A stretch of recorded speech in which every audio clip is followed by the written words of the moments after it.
మహాలయ పక్షం ప్రారంభమైన సందర్భంగా కాకినాడ జిల్లా పిఠాపురంలోని ప్రసిద్ధ పాదగయ క్షేత్రం శ్రీ కుకుటేశ్వర స్వామి ఆలయం భక్తులతో కిక్కిరిసిపోయింది.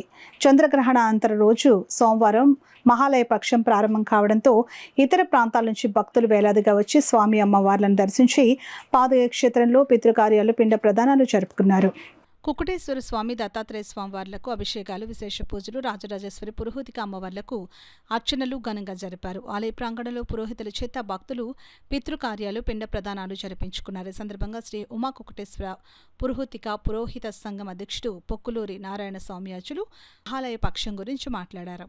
పితృదేవతకి చాలా పరమపుణ్యమైనటువంటి కార్యంగా భావించి తిరుగయ క్షేత్రాల్లో ఒకటైనటువంటి మన పిఠాపురంలో ఉన్నటువంటి పాదగయ క్షేత్రానికి తరతరాలుగా అనాది నుంచి అనేక మంది భక్తులు కూడా వచ్చి చేసుకుంటున్నారు, పితృ కార్యాలు చేసుకుంటున్నారు. అయితే ఈ మధ్య వచ్చినటువంటి సోషల్ మీడియా ప్రచారం వల్ల దీని ప్రచారం విరివిగా పెరిగి గత 4-5 సంవత్సరాలుగా ఈ మహాలయ పక్షాలకి వేల సంఖ్యలో, లక్షల సంఖ్యలో వచ్చి ఇక్కడ పితృకార్యాలు చేసుకుంటున్నారు.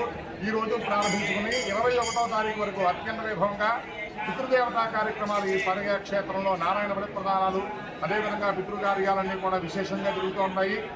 అదేవిధంగా 21వ తారీఖు ఆదివారం మహాలయ అమావాస్య, చాలా విశేషమైనటువంటి అమావాస్య.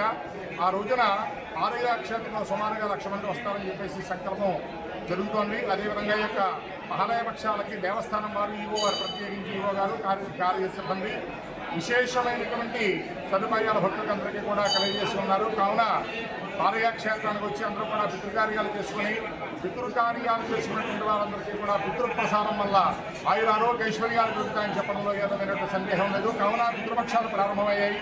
ప్రతి ఒక్కరూ కూడా ఈ పితృకార్యాల్లో పాల్గొని పితృదేవతానుగ్రహం పొందవలసిందిగా కోరుతున్నాం. నమో